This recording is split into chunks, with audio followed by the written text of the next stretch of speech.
Why you should never pull a frozen crocodile out of ice. Welcome to our show, Bob the Weather Crocodile.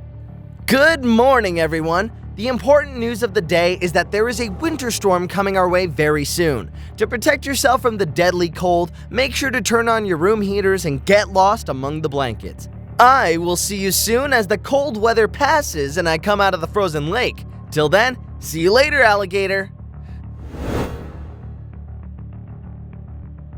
Now that is a lot to digest. An alligator presenting the weather forecast? What's he talking about getting frozen in the lake? Is he talking about a suicide mission? Calm your horses, as we will answer these questions and many others as we move along this video. Coming to the answer of the first question, it may not be a bad idea at all to keep an alligator as a news forecaster, since they have a pretty incredible ability of predicting the weather. While our normal boring weatherman keeps on getting the weather wrong frequently despite using their boring satellites, alligators are always spot on because unlike weathermen who do it for money, the life of an alligator is on the line. To keep it simple, alligators are cold-blooded animals, and it becomes very important for these predators to maintain their body temperature at suitable rates to prevent them from dying. And how do they make it possible? As it turns out, alligators have spores all around their body, which act as an inbuilt sensor, which helps the reptile predict the oncoming weather, whether it's going to be okay or it's the bomb cyclone time. While to the world it may seem like something straight out of World War III, Americans use the term bomb cyclone to describe a severe winter storm.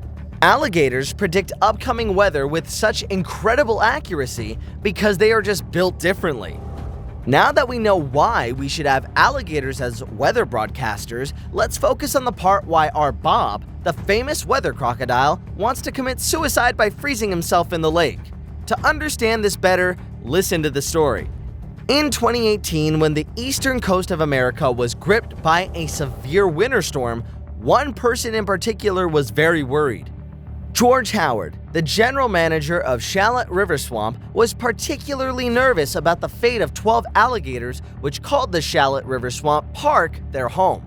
The cold was so unbearable that he had to wait for days for the right moment to come outside and check upon the alligators. His worst fears had come true. All of the alligators had frozen inside the lake with only the tip of their noses protruding out. George panicked and frantically started hammering the snow with whatever tool he could find. Amidst all this, fortunately, he had the brains to check on the internet what had actually happened to his alligators. The results completely shocked him, and he stopped digging immediately because he was minutes away from killing the alligators himself. The alligators had not frozen to death. These predators were just chilling to wait out the storm. If he would have pulled them out, many would have died to the extreme cold. To be more specific, all of the alligators were just brumating. Brumation is an alligator's response to the chilling storm. Just like a polar bear hibernates to protect himself from the snow and save his energy, reptiles like to brumate. Crocodiles slow down their metabolism to such an extent that they don't lose any precious energy during the process of brumation. They can remain in the condition almost lifeless for as long as 5 months. When the ice melts after all these months, these predators again become the same old alligators waiting to perform some fancy death rolls. So, if you have this incredibly weird fantasy of petting or even cuddling with an alligator, you can do so with the tip of their nose. But please don't pull the crocodiles out of the frozen lake, as the combination of wet body and freezing storm will surely end the life of this cold-blooded monster. You may have seen videos of some Scandinavians doing some silly tricks by swimming and coming out of chilling water, but these American alligators don't prefer doing so. As already mentioned before, alligators are cold-blooded reptiles, and maintaining their body temperature is very important for their survival. So, how exactly does the alligator maintain its body temperature while being frozen? What is this witchery? Since life is not a Harry Potter movie, magic seems to be out of the question. Sorry for making the silly joke, but just imagine an alligator moving a wand with those little hands. Jokes aside, the answer lies in the fact that only the uppermost part of the alligator is frozen within the lake. The rest of their body lies stagnant in the water beneath the ice. Now, you may be wondering, how is all of this possible? This statement itself raises two more questions. Why doesn't the alligator get hurt or negatively affected when its nose is sticking outside in the chilly weather?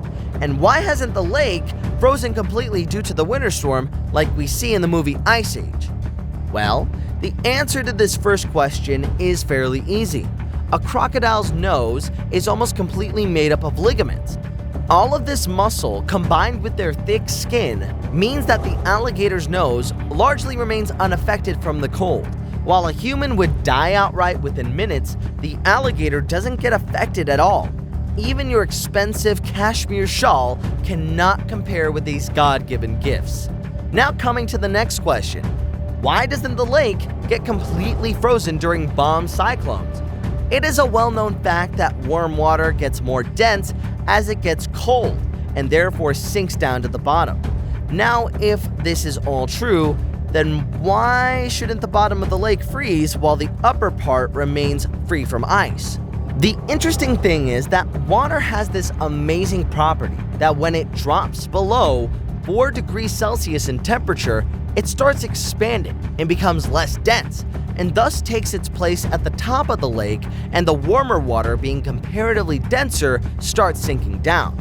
All of this results in the freezing of the uppermost layer of the lake, while the warm water beneath this layer does not give in to freezing.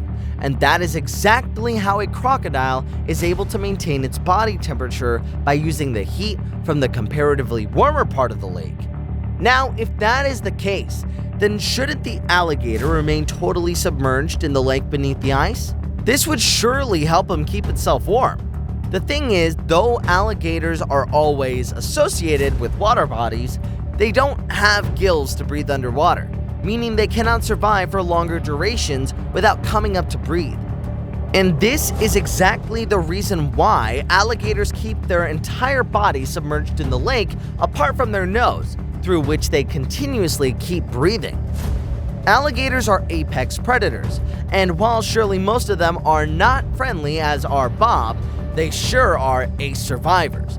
The first alligator appeared on the face of the earth some 245 million years ago. It's fair to say that since then, a lot has changed. Look at us, for example. 6 million years ago, our ancestors were apes living in forests, doing apey things. Humans have changed a lot since then, but surprisingly, or not so surprisingly, alligators have remained practically the same over the years. And now you may ask why. Well, the answer is simple. Why change when you are perfect? They are one of the most dangerous animals and are winners of the Golden Globe Awards in the category of Best Survivors. They can survive forest fires, hurricanes, and frozen ice without any issue at all. If Disney plans on making Frozen 3, then they should seriously think of an alligator playing the role of Elsa. Why? Because the cold never bothered them anyway.